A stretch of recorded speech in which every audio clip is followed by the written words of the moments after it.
who is going to be doing Google Slides and drawing as research tools, and Google Sheets are the answer.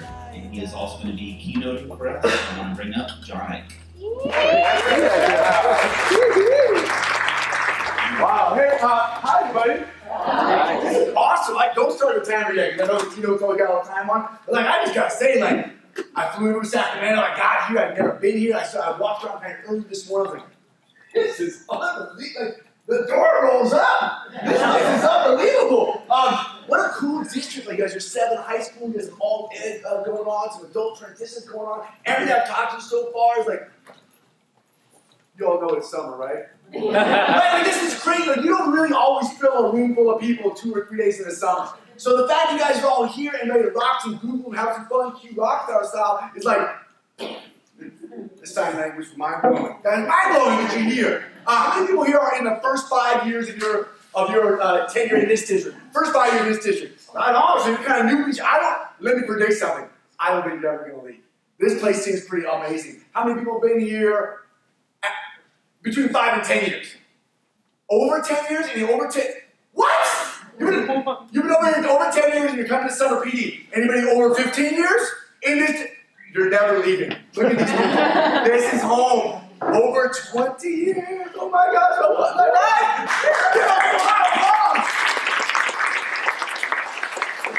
Over 20 years in the district, they call for a summer PD. You're like, yeah, man, that's the district I want to be in. Right? The place where we are always growing and always learning, always stretching, and always developing. That's kind of my jam today. My slides, oh, there they are. Yeah, that's really what I'm talking about today. Is how I continually grow, continually move, take in new things, and then move your pedagogy, your paradigm, shift so that you're 20 years in the industry and still coming to summer PD. Oh, that's legit. Anybody here in the first 5 years of your teaching career, like you're a new teacher? Welcome.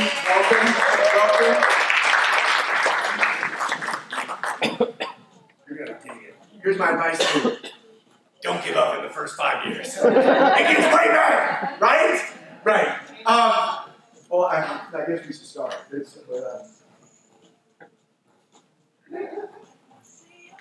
ever have technology in the classroom not work perfectly? It never happens to me.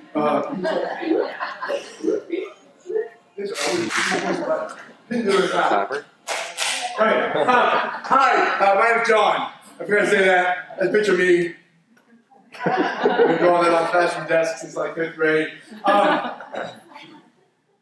going to do a quick little checkup in the neck because I know today we're not talking about just shifting pedagogy in any old regular way. This isn't like a curriculum training. This is not a one-size-fits-all. Wherever you are in your journey on using educational technology, that's where you are. And wherever you're going, that's where you're going. Like when you get a new math curriculum, you're like, this is page 1. You'll all be going to page 2, right? That's not this. These cute Rockstar trainers are like nuts. They're gonna be able to say, hey, where are you and where are you? 2 different places, and you're going to different places. Great, because that's what the technology tool allows you to do. But like, before we dive in, like, let's do a little checkup from the neck up on technology. On a scale of 1 to 5, I want to hear from you. Scale of 1 to 5, how do you feel when you're rocking some technology in the classroom? A 5 would be like, oh, I get giddy, I get goosebumps. I love technology. I roll the technology out in front of the kids, and I'm like, I don't even know what it does. Just push all the buttons, when they break it, we'll just keep using it that way. If you're a 5, you're that person who's like, when the little thing pops up, click here to read the thing and accept. I just accept. I don't care. Who cares about my data? You can have it, right? A 5 is like, you're like, I got 2 phones, 1 for each pocket, right? I use Google Docs in the classroom. I use Google Forms with my parents. I use Google spreadsheets with my wife to tell me what to get on aisle 7 when I'm at the grocery store. Like, I'm Google everything. You're a 5. A 3 is like, you like technology, and you know technology does some cool stuff, but the truth is, like, you've been burned. You know what I'm saying? You're like, oh yeah, I like technology, but I've been burned. Like I stayed up all night getting my Google Classroom ready for my formal observation, got the kids in the row, the principal walked in for my formal observation, and the Wi-Fi went down. I've been burned, right? That's you. If you're a 1, you know, use this finger. Or this one, right? You know what I'm saying? Right. If you're a 1, if you're a 3, if you're a scale of 1 to 5, where are you at in the way that you feel when you get in your class? Don't throw it up high. Don't brag. I'm a 5, because you're here with your teaching partners, you're like, She's really a 3. She's been burned. I've seen her. So you just hold it low so I know who's in the room. Scale of 1 to 5. Where are you at? 1, 2, 3, go. Cool. Thank you for your honesty. Cool. Awesome.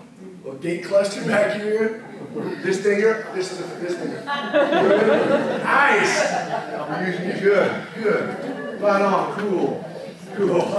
No fingers at all. You're not saying no. The guy looks like he's taking volunteers. No, not one of them. No, I'm just kidding. Yeah. Oh, hi. I'm John. Okay. So here's what I want to talk about. If you're rocking technology in class and you're a 5, ooh, high five, good on you. If you're 5, how about a 3 today? Right? If you're a 3 or a 2, let's all rally around the buddy bench of the ones and be like, you got this, we can help you. Like, we are here to collaborate and to learn some stuff together. And we're going to talk about what it looks like to integrate or to adopt technology. This doesn't work, does it? Yeah, we learned that already. One of the most powerful things I learned about integrating technology, I learned from a mentor of mine about 15 years ago. He said, hey, John, if you ever want to make change, any kind of change at all, you need to follow rubber band theory. And I was like, all right, you got me. What is that? Because I think in education, we are change agents. Like, we change people for a living. You take 9th graders and turn them into grown-ups somehow, some way, right? Kindergarten teachers take 6-year-olds and turn them into readers. Like, we change people for a living. Like, we manifest change. So change is our game. But the problem is that education, like, change happens to us and through us. Like, there's a lot of times in education, you're like, hey, we're all following these standards, right? New standards? Cool, all right. Yeah. Like, the pendulum swings in education, the change happens to us, and sometimes it's overwhelming. We're like, oh, here comes more change, right, from the top. But there's also the change that happens through us. We change kids. And so I look at you guys, especially you're a 20-year vet, you're in a summer PD, you're a person who gets constantly changing, evolving, and that's what this jam's about. My mentor told me to make change or to manage change, you need 3 things. Number 1, you need a desired state. A place that you want to be. A place you want to arrive. It's got to be outside of the reach of your regular. You can't just be like, I want to lose 2 pounds.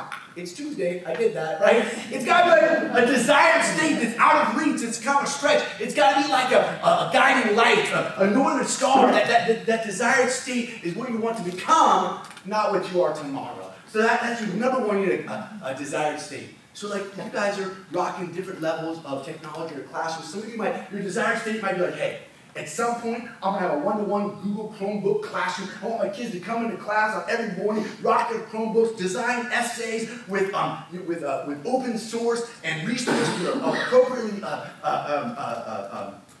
not plagiarized. I want my kids to have digital citizenship. I want them to collaborate authentically and organically in the cloud. Like, that's my desired state. I want that to be my classroom. That's where my guiding light is. Check. You got a desired state. The second thing you need to make change, first a desired state, second is a current reality. It's a checkup from the neck up. It's getting on the scale and being like, well, that's real, right? Like, if that's my desired state, maybe my current reality is, what's a Chromebook? I used to dock that. The blue button said share. I pushed it. I didn't know where to share to. I went somewhere. That's fine. The reality is, if you have a desired state and you really understand your current reality, you're in a great place. Don't lie to yourself, right? Look at your current reality and be like, hey, I am really here. I really want to be there. My mentor said, all you're armed with is a rubber band. I love this analogy. She goes, hey, look.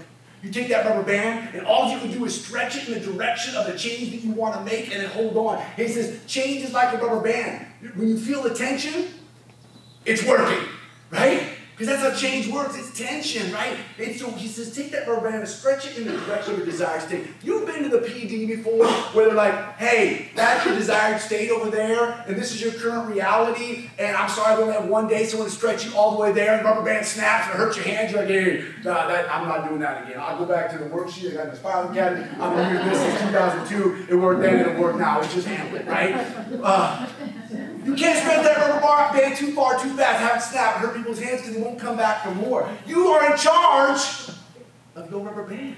Like you're in charge of how far you can stretch. So the idea is this. You have a desired state and you know your current reality. You stretch that rubber band as far as you can. You try one new process, one new project, one new pedagogy, one new tech tool. Try something new and hold on and feel the tension and just wait and then rinse and repeat and try it again. Just try that one new thing. Don't try to do everything. Just try to do one new thing and just try it. Hold on, because eventually what's going to happen is the tension's going to give way. You're like, oh, we got this. We're using Google Docs. Whoa, stretch it again.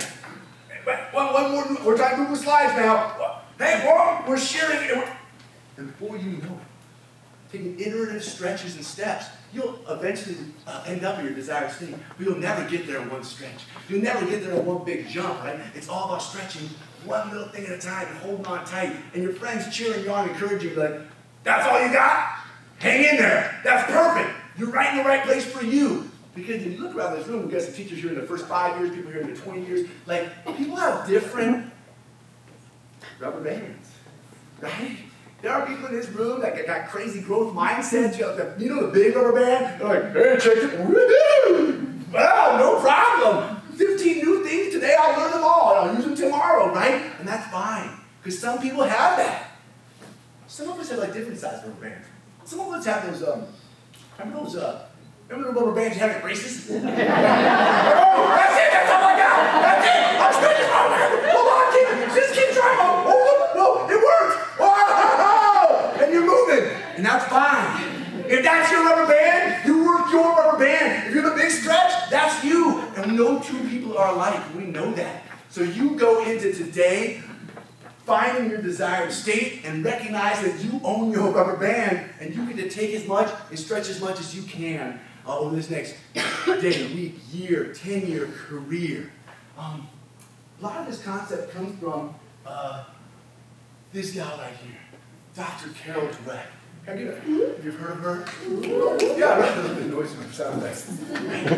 Dr. Carol Dweck wrote this crazy book about growth mindset a bunch of years back, and like a bunch of people, we were like, wow. That's it. She's on to something. Carol Dweck out of Stanford said, there's a word in the English language that's one of the most powerful words in the English language. It's all about opening up our minds and creating pathways to the future. It is the power of the word yet. If I can't do what's on my list of things to do in my desired state, I only can't do them yet. If I can't get past this far, this quick right away, it's only that I can't get past this yet. And the minute we say the word yet attached to something, we open up pathways to the future. We open up like literal cognitive pathways, neural pathways that tell our brain, oh, I can't do that yet. Which means it's possible, which means I can grow, which means if I just follow the process, I'll eventually get there. Carol Dweck dropped that nugget on the internet and she broke YouTube. People were like, what? Carol Dweck studied a bunch of 5th graders. It was kind of cool. She gave a test they couldn't possibly pass, which is mean. She gave a test that you couldn't possibly pass. She studied these 5th graders, and she said, okay, it turns out there's 2 kinds of mindsets. The first one is the growth mindset.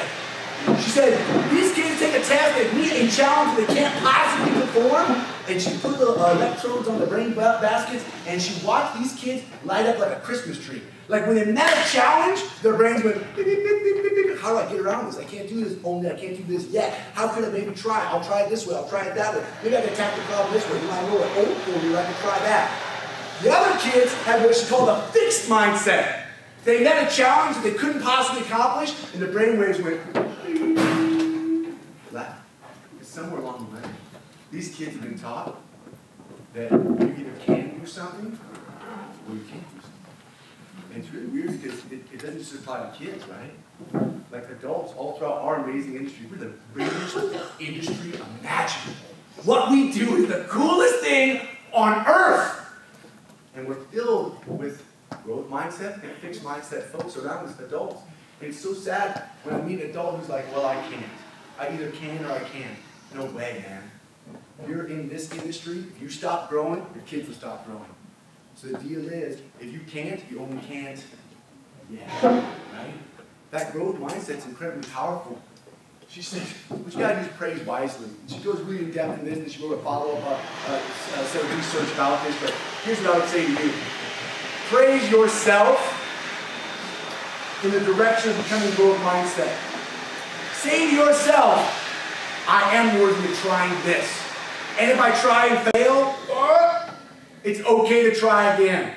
If I can't do something, I only can't do it yet. If you get into a Q Rockstar session today and it describes a desired state, you're like, oh my gosh, I can't do that. I want you to think to yourself, yet.